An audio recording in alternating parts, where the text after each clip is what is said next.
Canapé Centré, un podcast présenté par Sébastien, Marilyn et Emmanuel.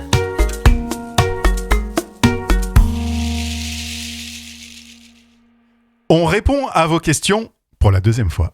Bonjour à toutes et à tous, bienvenue dans cette nouvelle émission du Canapé Centré, présentée par Marilyn, Emmanuel et moi-même, Sébastien. Salut tout le monde! Bonjour à tous et à toutes. Donc on est très heureux de vous retrouver pour cette deuxième émission de la saison 2, où on répond une nouvelle fois à vos questions. Mais avant de commencer, la fameuse question, Marilyn et Emmanuel, comment vous vous sentez aujourd'hui ? Et où est-ce que vous êtes, bien sûr ? Moi, je suis à Cracovie, dans l'appartement de mon copain. Bien emmitouflée dans les couettes, donc c'est tout cosy pour moi. Je pétille d'impatience, j'ai hâte de voir vos questions. Et je suis contente de me poser pour faire cet enregistrement. C'était pas donné qu'on trouve une date tous les trois, alors je suis vraiment content qu'on soit là et qu'on persévère. Ok, toi Emmanuel, qu'est-ce que tu as à nous dire ? Bah ouais, je rebondis sur ça, je suis content d'être là, qu'on continue, là on enregistre. Et on a encore des questions. Enfin, on a encore des questions. On a encore des questions, c'est plutôt rassurant. C'est plutôt rassurant, on a des questions. Et ouais, moi j'ai bien aimé ce nouveau format là qu'on s'est proposé, qu'on propose. Et puis j'ai l'impression, moi je suis sûr que ça va faire des petits. Et puis ça continue quoi. Voilà. Ok. Moi, me concernant, je suis dans ma maison, donc Emmanuel m'a rejoint pour l'occasion. Hâte de répondre aux questions. En même temps, je sens qu'on est dans un format un peu hybride parce que l'idéal, c'est de pouvoir répondre aux questions en direct avec les gens. Mais la vérité, c'est ça, c'est qu'on rêve de vous avoir en live. C'est ça, c'est à ça qu'on travaille. Il faut commencer à dire ça aux auditeurs. On rêve de ça, on rêve de vous avoir en live, de répondre aux questions avec vous, de voir si... Et de voir si ça fonctionnait pour vous aussi. Et puis, en direct, ouais. En direct, et c'est hyper important pour nous. Donc, parce que ce qu'il faut préciser, c'est qu'on a eu un retour sur les questions... on a eu certains retours sur les questions que les auditeurs avaient posées hors ligne. Et on aurait aimé avoir des retours en direct, justement, sur ce qu'on fait. C'est quand même le but. Allez, moi je pose la première brique qui va nous emmener vers l'émission en live. Allez, c'est parti, elle est posée. En 2022, on fera une émission on est en live. Ouais. Avec des gens qui seront connectés. Ouais. Là, on peaufine le bijou. C'est beau de dire que c'est un bijou. Bah c'est ouais, beau. Le diamant. Ouais. On peaufine, on y travaille, quoi. Et c'est beau de tenir, quoi. En tout cas, on vous remercie pour toujours les questions, tous les gens qui participent, qui nous soutiennent et qui s'investissent, qui s'impliquent dans les questions. C'est agréable et ça fait du bien.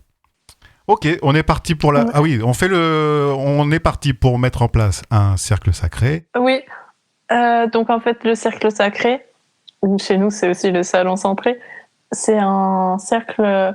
En fait, vous pouvez imaginer ou émettre l'intention que vous êtes dans un espace où vous vous sentez bien, où vous êtes en fait connecté à des choses qui vous font du bien, vous êtes en sécurité.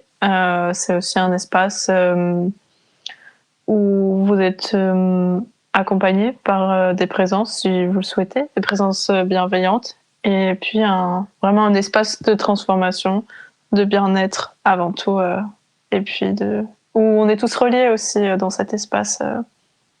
Voilà. Ok, donc un espace sacré où on se sent bien, protégé et prêt à installer des transformations. On est parti sur les questions. On rappelle que par rapport à toutes les questions qu'on a reçues, on peut pas tout traiter. Donc ce qu'on fait, c'est qu'on fait un plouf-plouf, un tirage au sort. Plouf, plouf, plouf, plouf, plouf, plouf. Yes. Voilà. Moi aussi, je voulais rajouter un truc. Okay. C'est aussi que le formulaire, il est toujours ouvert en fait. Donc même après le podcast, si vous dites mince, en fait, il n'y a pas de date limite. Le but de la saison, c'est de répondre à vos questions. Jusqu'au moment où on se dira ça y est, on fait le live. Et donc le formulaire est toujours ouvert, il n'y a pas de bon moment, de mauvais moment, et vous ne pouvez pas louper le coche. Donc n'hésitez pas n'importe quand, en fait, c'est toujours ouvert. Ok, alors c'est parti. Tirage au sort, première question de ce soir, le plouf plouf est activé là, on est parti. C'est la numéro 7 qui a été tirée au sort. Se foutre la paix. C'est se foutre la paix. Ouais, c'est juste ça la question, c'est juste ça le thème, se foutre la paix. Ça me fait tellement du bien. Ouais, on rappelle le process en fonction de la question qu'on reçoit, on se connecte à la structure de la personne, c'est-à-dire la structure inconsciente, et on va exprimer ce qu'on ressent, ce ce qu'on perçoit, ce qu'on peut renvoyer à la personne pour faire bouger des choses en elle, pour rééquilibrer, réharmoniser des choses en fonction du thème. Bon, ben là, le thème, c'est se foutre la paix. Bon. Voilà. Et puis ça peut vous parler ou pas, ça peut vous toucher, ça peut bouger des choses pour vous ou pas. Mais... On est au max de la question, là. On est au max de la question. On l'a bien cherché aussi. Hein. On a mis amusez-vous, défiez-nous, challengez-nous. Ça aurait pu être foutez-nous la paix. Hein. Arrêtez tout. Arrêtez vos podcasts, foutez-nous la paix. J'en ai marre tous les mois de recevoir un truc de chez vous, là. Il n'y a pas quelque chose qui appuie pour cette personne ? Se foutre la paix et quelque chose qui appuie.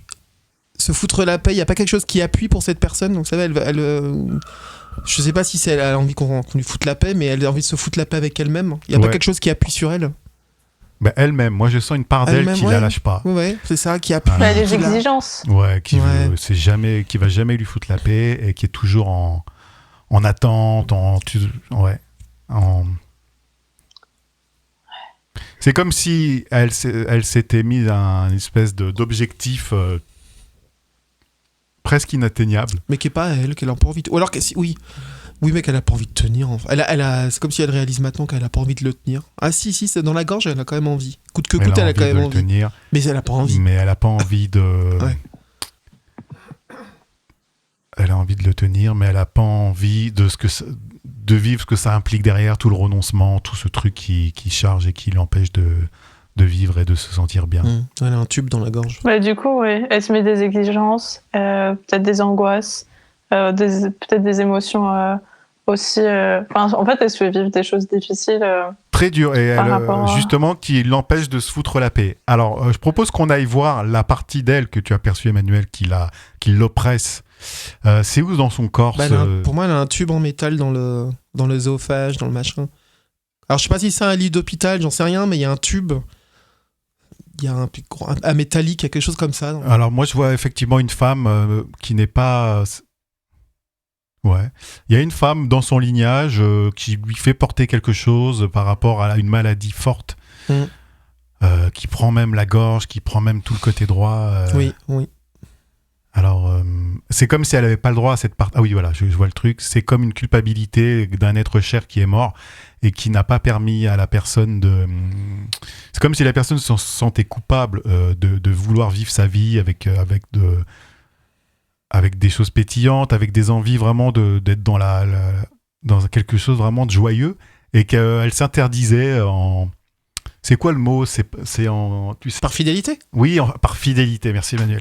Par fidélité à cette personne du lignage qui est décédée dans des souffrances un peu dures sur son lit d'hôpital. Donc il faut recadrer cette partie qui est encore à l'hôpital avec cet être aimé. Et c'est très froid, je sens vraiment le... Ouais, c'est clinique. C'est clinique. Je pense que... J'allais te demander, Marilyn, justement, qu'est-ce que tu ressens quoi, toi ? Moi, je ressens le mal de la prise de tête que ça peut générer, et aussi que ça pompe beaucoup d'énergie. Et ce que je ressens, c'est que en fait, c'est peut-être le moment justement de parler à cette personne qui est morte. Peut-être cette personne, elle a peut-être même pas conscience en fait de cette personne qui est dans son lignage.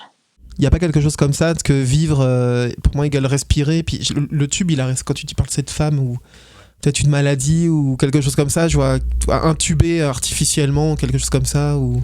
Je suis tout à fait d'accord, Emmanuel. Et c'est aussi le premier réflexe, c'est quand se foutre la paix, ça me faisait vraiment respirer à plein poumon. Accepter de faire la paix avec cette... En fait, se foutre la paix, je pense, c'est faire la paix aussi avec cette personne... lui parler, faire la paix avec soi-même et accepter de vivre pleinement. Et du coup, de respirer pleinement. À plein poumon, quoi. Il y a la partie de cette personne-là, la partie inconsciente de cette personne qui a posé la question, qui, à chaque fois, c'est comme un système automatique, à chaque fois qu'elle prend du plaisir à faire quelque chose pour elle, il y a ce truc qui revient en elle et qui dit non, mais attends, tu vas quand même pas prendre du plaisir. Bah oui, tu dois t'occuper de moi. Ouais, alors moi je vois un tel est morte. Oui, c'est plutôt ça. Oui.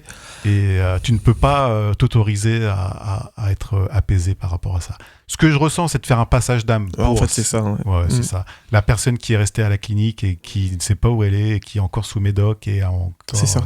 Il faut la faire passer. La faire passer dans la lumière. Pour cette personne, mais aussi pour la personne qui a posé la question, vraiment proposer de faire un rituel.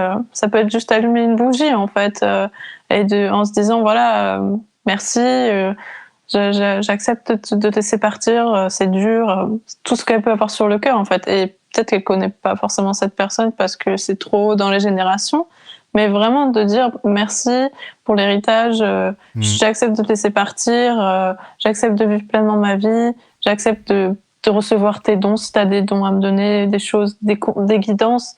Mais maintenant, on coupe le lien de dépendance et tu vis pas à travers moi et je choisis de vivre non plus dans la culpabilité, mais dans la joie de la vie. On peut pas faire l'un sans l'autre pour cette personne. On va résumer pour la personne qui nous écoute et qui a posé la question pour que ça soit assez facile pour elle, parce que c'est vrai que nous, on parle avec nos termes et tout, on est à la maison, nous, tu vois, on a l'habitude de faire ce genre de choses, mais elle, il faut peut-être qu'elle n'est pas initiée à tout ça. Alors, quand on dit un passage d'âme, c'est que symboliquement, en tout cas, et après, en fonction des croyances de chacun, ça peut aller à des choses spirituelles. En tout cas, symboliquement, on aide la personne décédée qui est restée dans la sphère inconsciente de la personne qui a posé la question. On aide cette partie, en tout cas, à continuer son chemin. Ensuite, à se détacher. C'est pour ça qu'on parle vraiment se détacher en fait de cette personne. À se détacher. Mais pour que cette partie puisse se détacher, il faut que la personne qui a posé la question accepte de laisser partir cet être aimé, ou même si c'est quelqu'un qu'elle ne connaît pas. C'est quelqu'un, en tout cas, du lignage de son papa, au niveau du père, vous validez ça? Cette femme, elle vient du lignage du père. Ok. Ouais. Donc, on va lui demander à cette personne qui a posé la question, quand elle va réécouter le podcast, d'allumer une bougie, de se mettre dans un état de bienveillance, de détente et d'accueil, de laisser venir les émotions, tout ce qui vient là par rapport à ce qu'on est en train de faire. Elle allume une bougie et elle met, comme tu disais, Marilyn, l'intention de laisser partir et d'arrêter de se culpabiliser. De vouloir vivre sa propre vie à elle. Exactement. Et puis si elle a besoin, si elle a des choses qui lui sont propres, ça peut être courir, écrire, quelque chose qui peut l'aider dans le processus.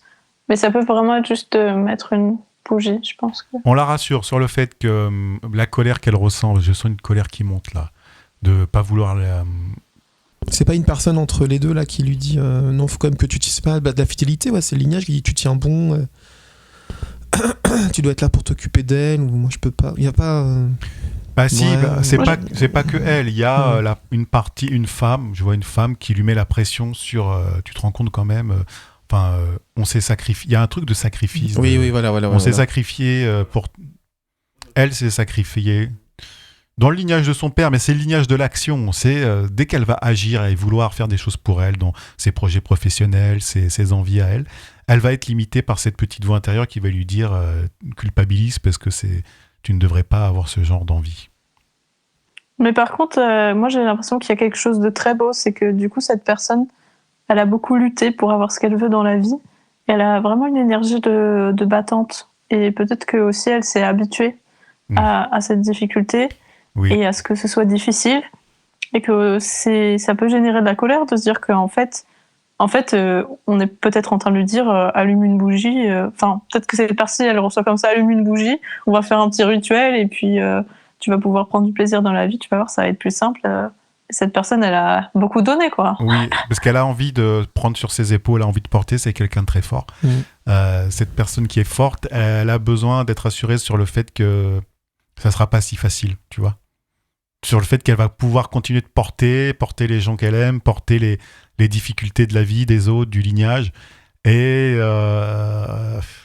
Ouais, c'est quand même pas juste pour elle, je trouve. Mais je suis d'accord. Ça répond, son système. Mais il faut rassurer cette partie-là qui est persuadée que c'est un attribut de son lignage, ce truc-là.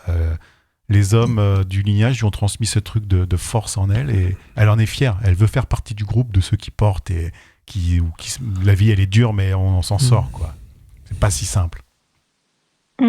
Donc on demande à cette âme, cette défunte de partir dans la lumière.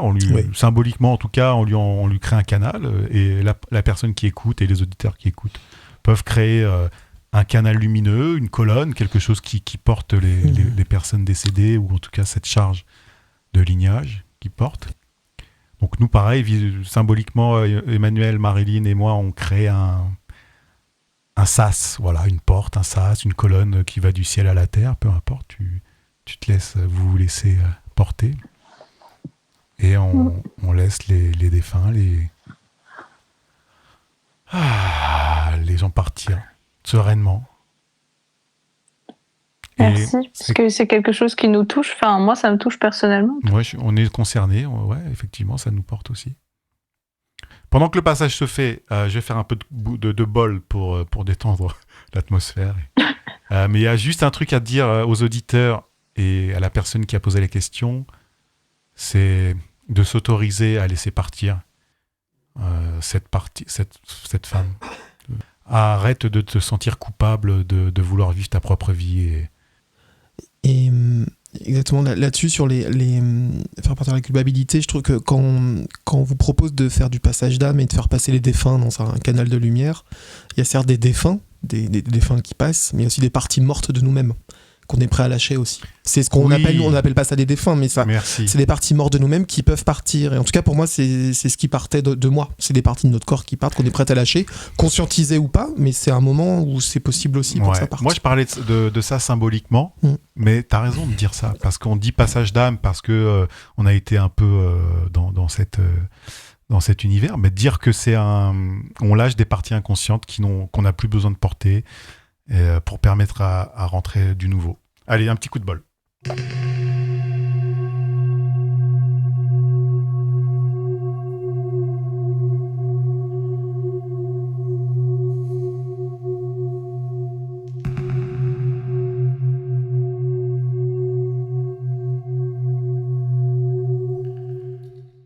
Ok, qu'est-ce que vous sentez, Marilyn, Emmanuel? Vous avez des choses à rajouter?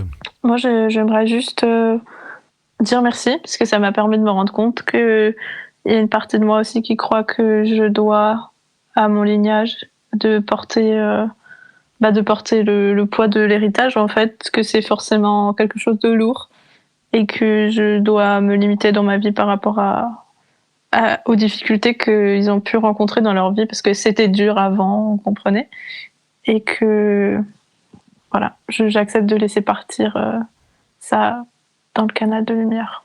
Merci.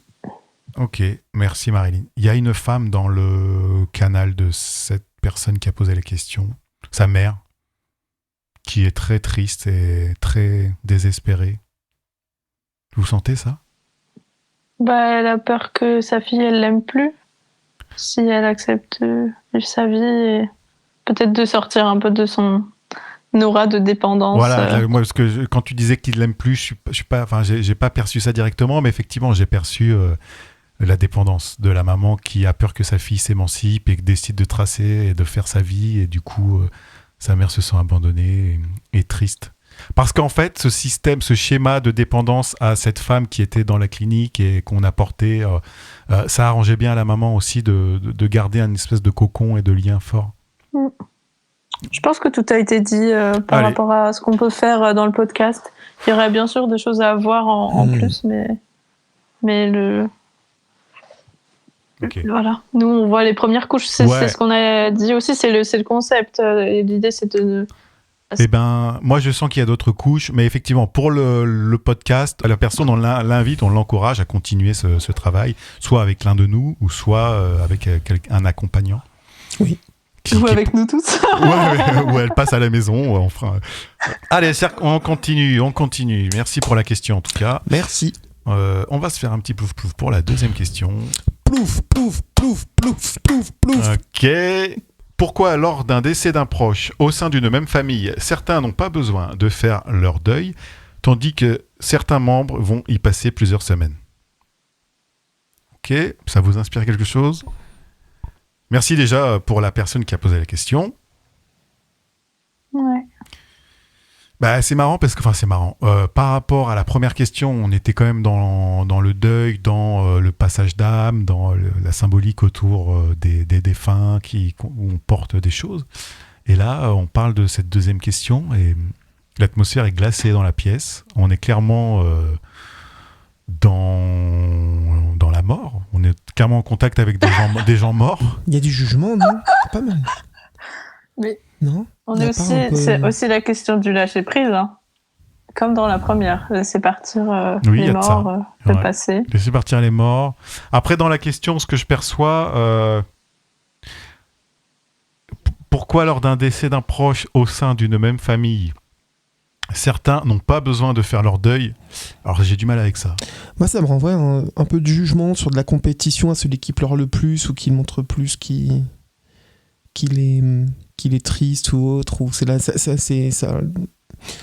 Par rapport à sa manière d'exprimer. Je vois ce que tu veux dire. Je suis triste ou pas, en fait. Et puis, c'est propre à chacun. Et ça m'envoie un peu une compétition. La compétition dont tu parles, la personne est en compétition avec un autre membre de sa famille, comme si lui, il était fort ou elle était forte et elle n'avait pas besoin de pleurer, de faire un deuil et d'être touchée, affectée par des choses fortes de la vie, par rapport à l'autre personne en face qui est plus dans une recherche d'elle-même et qui veut au contraire aller toucher ce genre de choses, quoi, de deuil, de choses très, très dures à vivre. Il y a comme un même pas mal, en fait, dans la structure de la personne. Je suis au-dessus de ça. Marie, tu perçois des choses? Moi, je perçois beaucoup de chagrin. J'ai les yeux qui me piquent, en fait. Et peut-être qu'en fait, moi, ça me parle beaucoup de l'incompréhension que ça génère un décès et le fait, comme tu disais, Emmanuel, que face aux choses difficiles, voilà, aux événements de la vie, on réagit tous plus ou moins d'une même façon. On réagit tous d'une façon plus ou moins différente. Et le fait que les gens réagissent différemment de nous, ça nous donne parfois l'impression qu'ils ressentent rien, ou alors qu'ils sont pas normaux, ou alors que nous ne sommes pas normaux. Parce que moi, je sais que j'ai vu, par exemple, 5 étapes du deuil. Alors, le déni, la colère, tout ça, ces choses-là, ça te donne l'impression qu'il y a un protocole pour tout. Et alors voilà, moi je me sens je sais pas si c'est dans la structure de la personne, dans la structure de la personne, je me sens beaucoup démunie en fait face à ce chagrin et face au fait que tout le monde y fait face différemment. Et du coup tout ce que ça peut générer en fait, ces incompréhensions dans la famille et particulièrement au moment du deuil où il y a des enjeux de rôles familiaux qui se redistribuent, d'héritage. Et puis socialement en fait, tout le monde te regarde en fait dans un deuil. Est-ce que, comme tu disais Emmanuel, est-ce que tu as plus pleuré, est-ce que tu as l'air triste, est-ce que tu es préoccupé par autre chose? Enfin, ça génère beaucoup de confusion et d'incompréhension, ouais, et de chagrin. Et il y a tu sais, c'est comme si de la part d'un homme il y a quelque chose de ouais, mais c'est ça, j'ose montrer ma vulnérabilité, ma fragilité, mais en même temps dans un contexte familial, est-ce qu'on peut s'en servir pour moi, pour machin, contre moi, je veux dire, ou autre. Je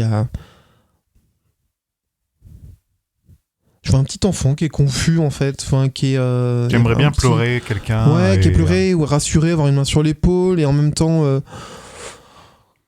On lui a dit qu'il fallait être fort et qu'il fallait pas pleurer, et du coup, elle a l'impression que cette personne est fière de ne pas être touchée par ça, comme si c'était une grâce et qu'elle avait réussi sa mission de pas être touchée, alors qu'il y a un besoin de pleurer nos morts, il y a un besoin de reconnaître ce que nos morts, notre lignage, les gens qui sont morts, nous ont transmis, nous ont légué et nous permettent de faire perdurer. Il y a comme une réconciliation à faire entre les vivants et les morts sur ce qu'on nous lègue et sur le fait qu'on n'est pas coupé de notre lignage, en fait.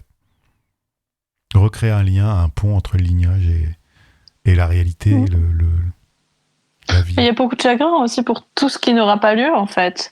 Tout ce qui... Enfin voilà, c'est, entre guillemets, c'est la fin d'une histoire et accepter une nouvelle histoire. Et un deuil, c'est un moment aussi où il faut faire face, je veux dire, tout ce qui est administratif autour de la mort de quelqu'un, vider des maisons. Mais... Waouh, c'est beaucoup de travail pour de lâcher prise et pour y faire face, pour être là pour les membres pour qui c'est plus difficile. Dans la structure de la personne, le chagrin dont tu parles, c'est le chagrin d'une femme qui est décédée dans sa structure et qui n'est pas reconnue et qui ne se sent pas reconnue par la personne qui a posé la question. Comme si elle attendait d'être reconnue et de pouvoir léguer son don, c'est les choses qu'elle a envie de donner, et qu'elle ne peut pas parce que cette partie-là s'est renfermée sur elle et ne veut pas laisser rentrer ce cadeau. Il y a une tristesse en fait de cette... Mais sur la question là, moi je vois vraiment un petit garçon... En fait, depuis tout à l'heure, ça me renvoie tu sais, cette partie d'homme, là, il y a un côté sur, t'es vulnérable, tu machin, bon. Il y a un côté, c'est comme s'il y a un homme un peu brut qui arrive et qui dit, ça va quoi, arrête de chialer, quoi, tu vois, ou prends vas-y, qu'est-ce que tu cherches, quoi. Tu vois, il y a un truc, qui est, je sais pas comment dire, qui est brut, mais qui a envie de le secouer, quoi. Qu'est-ce que tu cherches, qu'est-ce que t'as envie de dire, en fait? Montre ça si t'as envie de le montrer, et puis... Qu'est-ce que tu veux en fait? La question me dit, qu'est-ce que tu veux quoi? Qu'est-ce que tu veux? Ouais, qu'est-ce que tu veux? T'as besoin de quoi? Qu'est-ce que tu veux en fait? C'est une femme forte qui lui dit ça, cette personne-là, dans sa structure. Mmh.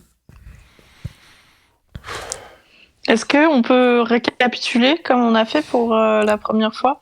J'ai peur qu'on s'éparpille un peu trop là par rapport... Parce qu'on on voit beaucoup de choses. On s'occupe du petit garçon dont parlait Manuel, qui est perdu et qui a besoin de savoir s'il a le droit de faire son deuil. Oui, il sait pas quoi faire, quoi. Lui, il croit qu'il faut pas pleurer, il faut pas être impacté par ça, par la mort d'un proche.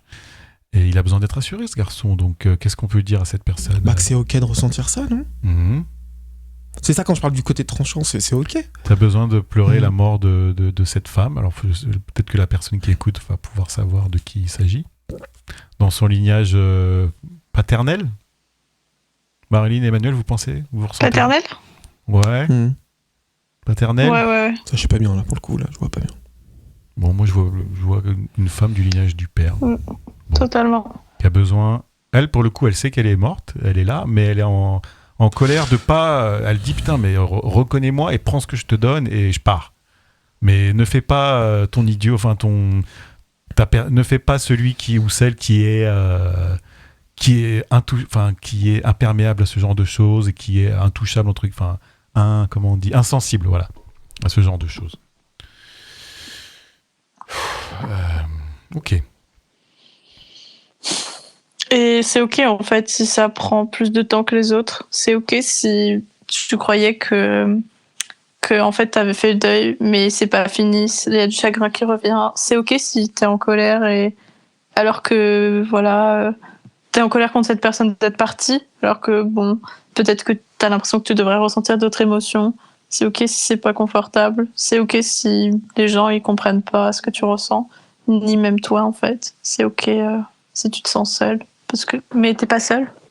On peut dire à la personne qui a posé la question que en elle il y a une part d'elle très forte, autoritaire, qui ne lui appartient pas et qui avec plein de croyances des hommes, comme quoi un homme il pleure pas, sois dur, te laisse pas abattre. Ok, donc on lui dit de lâcher toutes ces croyances qui ne lui appartiennent pas et toute cette affiliation que la personne a fait avec une vision de l'homme qui n'est pas juste. On va demander à cette partie de se déconnecter, ça se fait automatiquement et juste avec l'intention de se déconnecter de ce truc dur de l'homme qui n'est pas juste. Tout ce que ce petit garçon a intégré par le biais des autres hommes, son père ou les oncles et tout ça, qui lui ont légué cette grosse charge et cette grosse façon de faire qui est toxique pour elle et qui n'est plus juste, on lui dit de lâcher. Lâche les bagages, les gros sacs à dos de qu'est-ce que c'est qu'un homme dans son lignage, dans sa famille. On dépose ça à terre et tu te reconnectes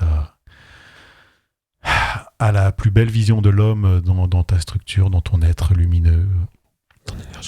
Dans ton énergie créatrice. L'homme sacré en toi vibre. Laisse-toi connecter à cet homme sacré. Retrouve la belle connexion. Et là, je suis touché par le petit garçon. Là. C'est bon. Le petit garçon a l'autorisation de lâcher les gros sacs à dos qui ont été transmis sur comment un homme doit se comporter. Ouais, lâche-les. Tu les lâches et tu es attiré, tu vas vers cette nouvelle lumière juste de l'homme sacré. Et tu sais très bien où aller. Ok, ça se met en place, là il y va. Ok. Allez. Donc par rapport à la question, à la structure de la personne qui a posé la question, on est bon? C'est pas mal, ouais. Ok. Coup de bol. Ouais. Un petit coup de bol. Et si- Oui, Marilyn, tu voulais dire. Moi, je voudrais proposer, si cette personne elle a envie de quelque chose qui puisse l'aider à libérer ses émotions, écouter l'eau qui coule. Ça aide beaucoup à faire circuler ses émotions. Voilà ce que j'ai pour cette personne.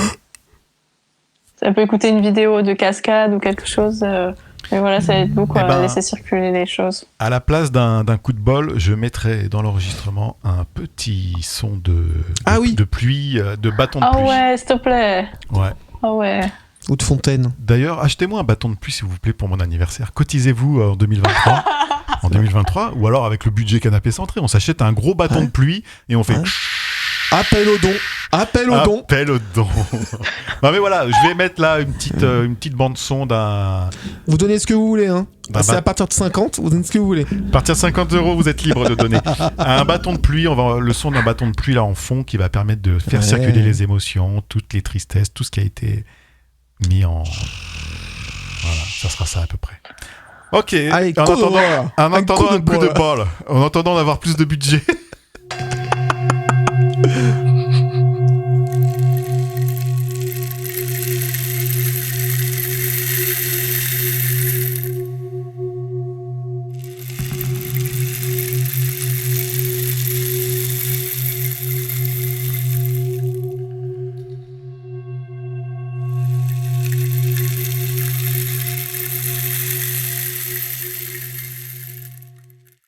Ok, on est reparti pour la troisième question. C'est parti pour le plouf plouf.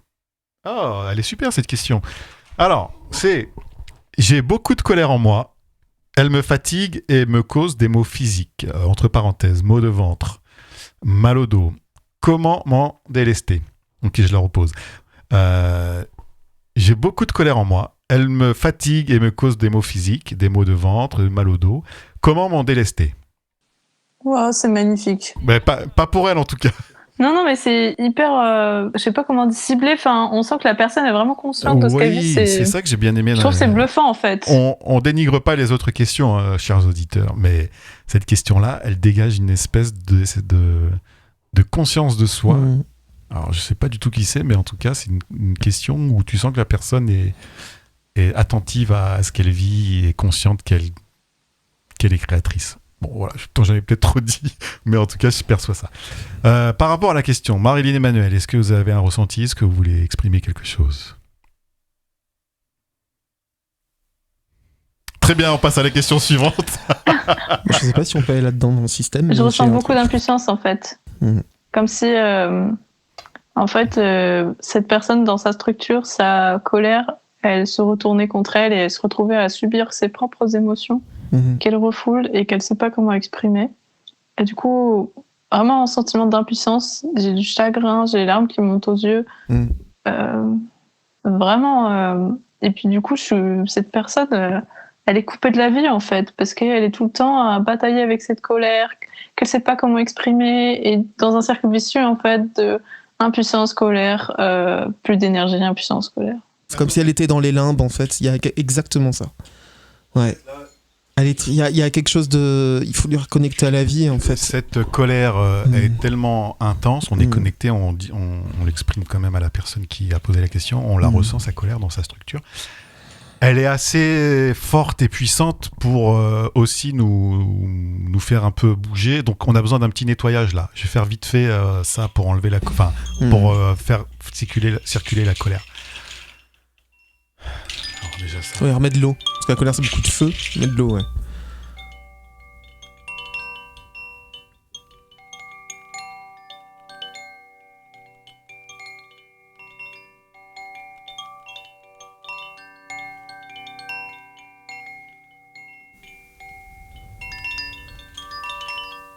Ok.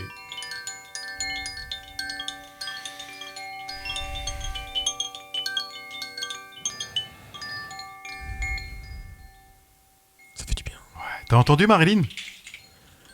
Ouais. Allez, je fais un petit coup de maracas. Je crois que je trouve le nom de ce truc-là, un de ces quatre. Costognette.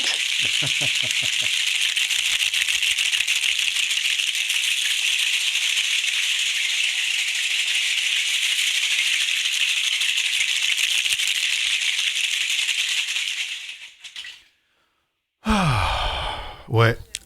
Ça va mieux. Hein. Ça circule mieux. Là, on va pouvoir se concentrer sur la question, sur la personne qui a posé la question. Beaucoup plus centré, là. Comme le canapé. Bref. Quand tu as fait ton nettoyage, Sébastien, j'ai vu beaucoup de terreur, en fait. Vraiment la peur d'être un étranger à soi-même et que ses émotions, elles explosent. Enfin, vraiment le sentiment d'être coincé entre ses émotions et tout ce que socialement elle a accepté de faire et de porter et d'être et de représenter pour sa famille, pour ses proches, pour tout le monde. Et du coup, dans tout ça, cette personne, elle a perdu ses repères par rapport à qui elle est et qu'est-ce que c'est que ses émotions. Et comme si ces émotions, elles menaçaient de faire exploser un équilibre précaire. Et aujourd'hui, en fait, elle se retrouve dans une situation où ses émotions, en tout cas, c'est comme ça qu'elle le vit, elle menace sa santé à la fois physique, mais psychologique aussi. Et elle est quand on a de la colère, souvent c'est qu'on n'est pas reconnu. Là, on a besoin d'être reconnu. Il y a un besoin de reconnaissance. J'allais dire un problème d'incarnation, mais quand je dis un problème d'incarnation, c'est pas un problème. Ouais, mais c'est un besoin de se sentir appelé sur la terre, en amour en fait, d'être aimable avec soi-même. Et il y a un besoin d'amour en fait, de reconnaissance. Il y a un besoin de... Et comment est-ce qu'on pourrait aider cette personne à justement se libérer de cette colère ? Je sens le besoin de redire la question parce qu'il y a des mots importants.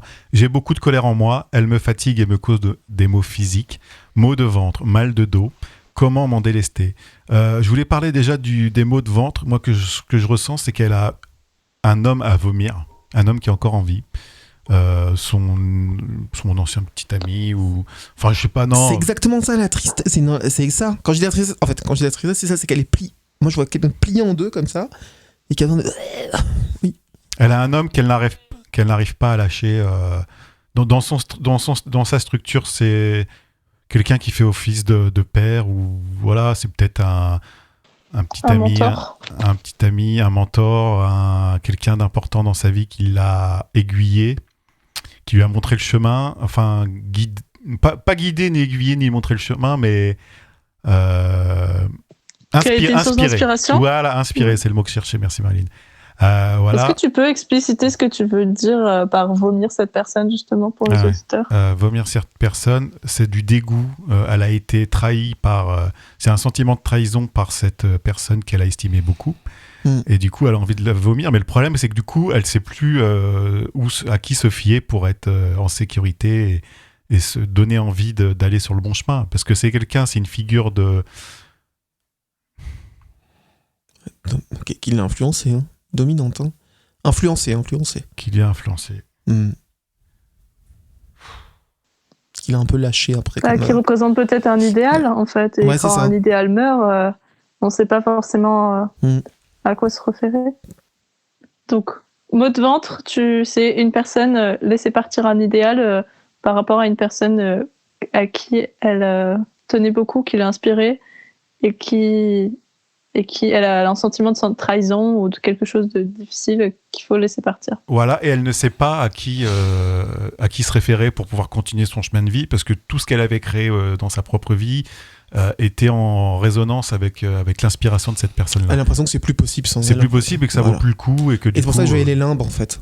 Je voyais pas le suicide, tu vois, mais je voyais des limbes, ça sert plus à rien, en fait. Ça ne sert plus à rien. De vivre comme ça, de continuer. En fait, il y a une grande tristesse. C'est comme une rupture, il y a une grande tristesse, en fait. Il y a une rupture. Et cette personne qui a posé la question a été aussi une source d'inspiration pour la personne qu'elle a à vomir, pour cet homme, tu vois. C'est pas que dans un seul sens. Du coup, il y avait comme un échange, une espèce de duo, de quelque chose qui pouvait circuler. Ouais. Je pense qu'il y a un décalage d'âge quand tu disais finalement le mot mentor. Marine, que tu as dit mentor, je crois que c'est toi qui as dit. Effectivement, il y avait un décalage d'âge. Ouais. Je voudrais rebondir. Sébastien, toi, tu as vu les mots de tête et moi, les mots de dos. Ça me parle beaucoup de toutes les responsabilités que cette personne peut porter parce qu'elle pense qu'elle doit le faire. Enfin, par sentiment d'obligation personnelle, par question de valeur, de croyance. Et qui, en fait, ce sont des choses qui... Enfin, ça la bouffe de l'intérieur. Elle se sent piégée, non ? Elle se sent piégée. Et elle est en colère contre elle-même, en fait. Ouais, et t'as raison. Et le mot de dos, c'est cette charge qu'elle porte de...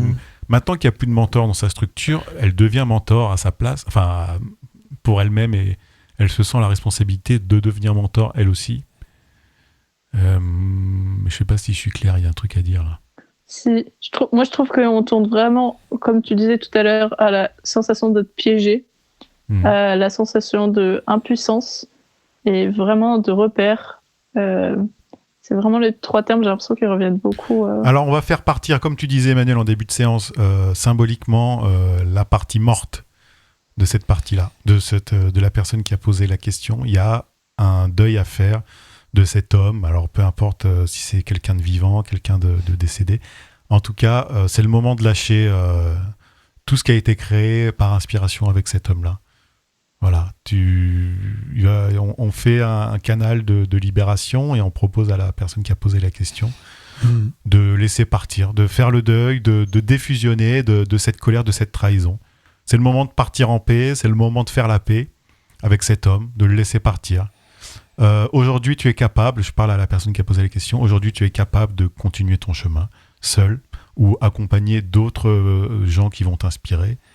Par contre, aujourd'hui, tu reprends les rênes de ta propre vie, tu cesses d'être dépendante d'un mentor, de quelqu'un qui t'a inspiré. Et la situation que tu vis, c'est ton corps qui te dit maintenant c'est à nous. Voilà, maintenant, on devient leader, on lead notre propre direction et notre propre vie.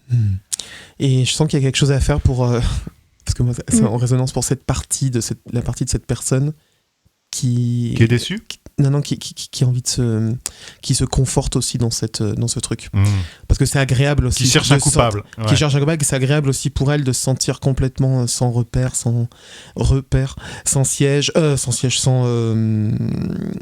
sans possibilité d'aller mieux, etc. Parce que ça fait du bien, ça peut lui faire du bien aussi. Hein. Donc est-ce qu'elle est prête à lâcher ça ou tout ça? Est-ce que faut laisser défaire avec le temps aussi? Il y a une rupture en fait. Hein. Bon, faut être honnête sur le fait qu'on voit une partie qui aime cette rengaine, tourner en boucle le truc, il m'a fait ci, il m'a fait ça, tu te rends compte, il m'a trahi. Et du coup, c'est un prétexte à ne pas avancer toute seule, elle, sur sa propre vie, son propre chemin, et à chercher un coupable, un responsable à cette inactivité, à ce truc où elle y va pas. Alors, il faut peut-être le temps de défaire, hein. Faut le temps pour faire ça, faut d'autres choses, mais voilà, faut savoir ce qu'elle veut là-dessus, quoi. Sans parler de ruminer, en fait, j'aurais presque tendance à dire que la sensation d'être piégé ou d'impuissance, c'est un peu notre subconscient qui nous déresponsabilise, parce que si on est piégé ou qu'on est impuissant, on peut rien faire et donc on reste dans cette situation. Et donc il y a un certain confort à ce cercle, et que j'aurais tendance aussi à dire que cette personne, elle vient un passage dans sa vie et qu'elle peut accepter en fait de lâcher sa colère comme muet de peau, en fait, accepter de passer dans cette nouvelle vie et de laisser cette colère partir. Donc tout à l'heure on a suggéré l'eau, elle peut imaginer que sa colère c'est comme une croûte qui l'a protégée et qui la faisait stagner aussi dans sa vie, qui se désintègre pour que elle a une peau toute douce, elle sort de sa coquille. Oui, Marilyn, j'entends bien, et ça lui fait du bien ses structures, mais je sens aussi dans sa structure une partie qui a besoin d'un gros coup de pied au derrière pour lui dire non mais arrête, prends tes responsabilités aussi de ce qui s'est passé avec ce mentor, prends tes responsabilités. Je sais pas comment l'exprimer autrement en étant juste et... Qu'est-ce que je peux lui dire ? Vous sentez ce truc-là ou pas ? Ce truc de arrête de ruminer et prends aussi ce qui t'appartient à toi dans cette relation. Prends aussi ce que toi tu as engendré, mis en place pour que ce conflit arrive, cette trahison se mette en place. Il y a toujours 2 personnes dans un conflit. Voilà, prends aussi ta charge et arrête de ruminer ce truc-là qui t'empêche d'avancer et qui t'empêche vraiment de prendre ta place à toi de mentor. Voilà, c'est ça le truc que je vois. C'est qu'elle délaisse c'est quelqu'un de très lumineux et très... Comme on a vu sur la question, c'est quelqu'un qui a une belle conscience d'elle-même et elle assume pas sa part de guide, entre guillemets, de mentor, de personne qui pourrait faire du bien autour d'elle, qui pourrait faire du bien à la vie et qui ne veut pas assumer son rôle de leader et de phare. En fait, ce puits dans lequel... elle aime bien se réfugier, il ne t'appartient qu'à toi de choper la liane qui te remonte à la surface. Et la liane, par contre, elle est tout le temps là. Ah, la liane, j'ai entendu la liane. Ouais, la liane, t'as une liane de lumière qui te ramène vers la sortie. Ouais. Libre à toi, ta plus grande force, c'est ton libre arbitre, c'est ton choix de le prendre. C'est ton choix. Mais c'est ta force à toi, il n'y a que toi qui peux la prendre. Et elle est là, par contre, elle est là, t'es pas seul. Hein. Elle est là.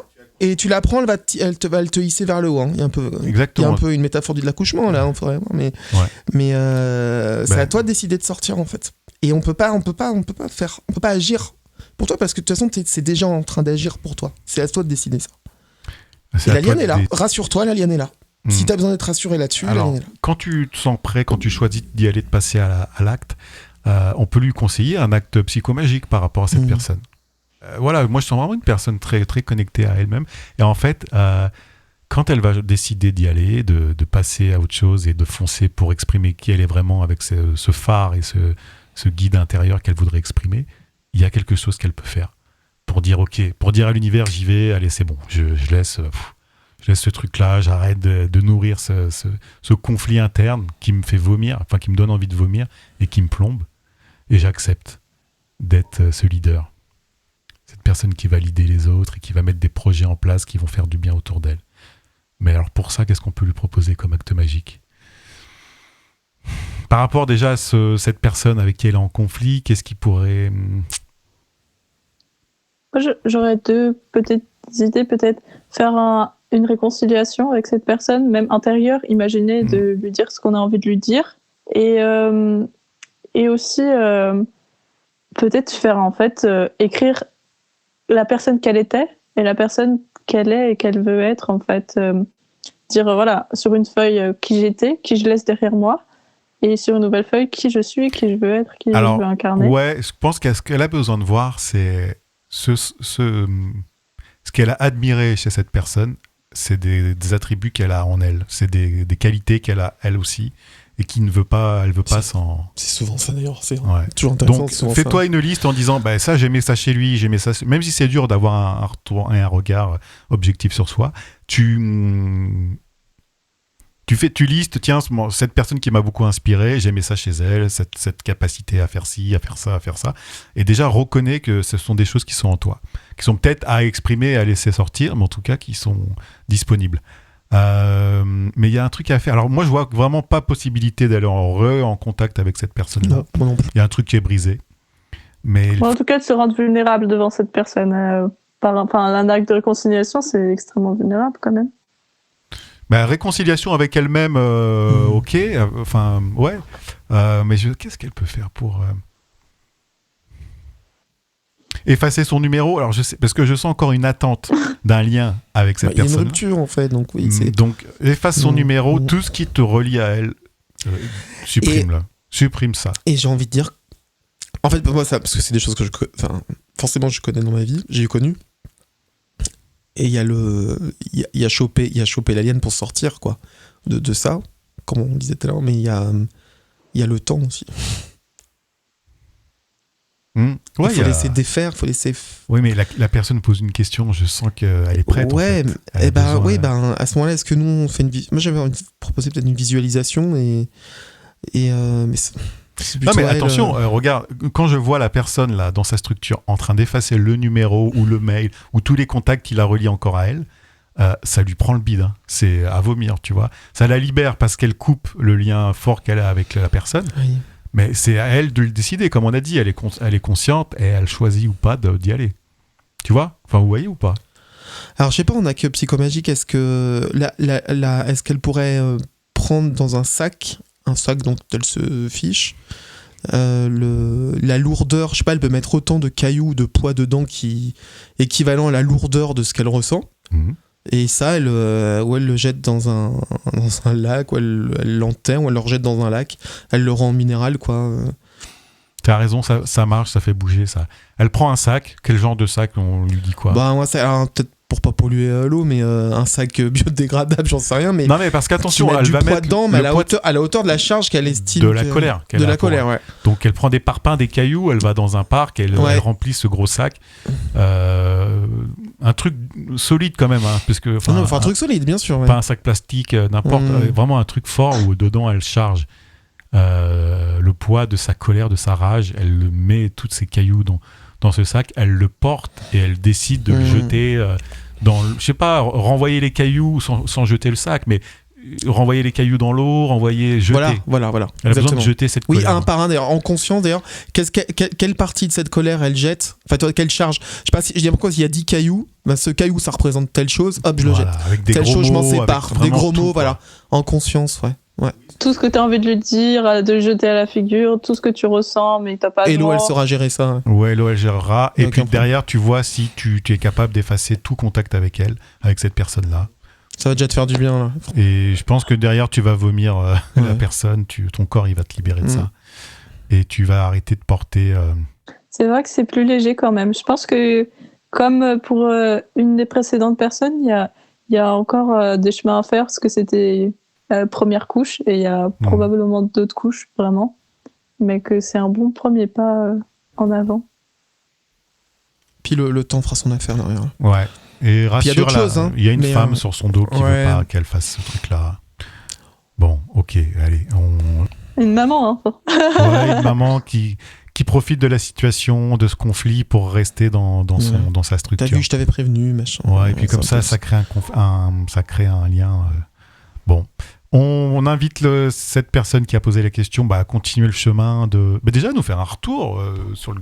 D'abord, Déjà nous faire un retour à toutes les personnes à qui on a répondu à vos questions, parce que là on va arrêter, on a fait 3 questions. Moi je trouve ça... c'est bien dans le timing, on est bon. C'est top. Voilà, on vous invite à nous faire des retours sur ce que comment vous avez senti, perçu nos réponses, nos retours. Si vous voulez continuer le travail sur vous en profondeur, contactez-nous ou faites-vous aider en tout cas par des thérapeutes, des gens qui sont comme nous dans ce genre de fonctionnement. Donc c'est le moment de conclure l'émission. Marilyn et Emmanuel, comment ça s'est passé pour vous? Écoute, c'était un plaisir de passer ce temps avec vous et avec nos auditeurs. Moi, je me sens fatiguée. J'ai besoin de me reposer après ça, mais c'était un bon... C'était intense. En fait, c'était intense. Je crois que c'est vraiment le mot intense pour moi. J'étais vraiment touchée par vos questions, touchée par ce qu'on a pu ressentir.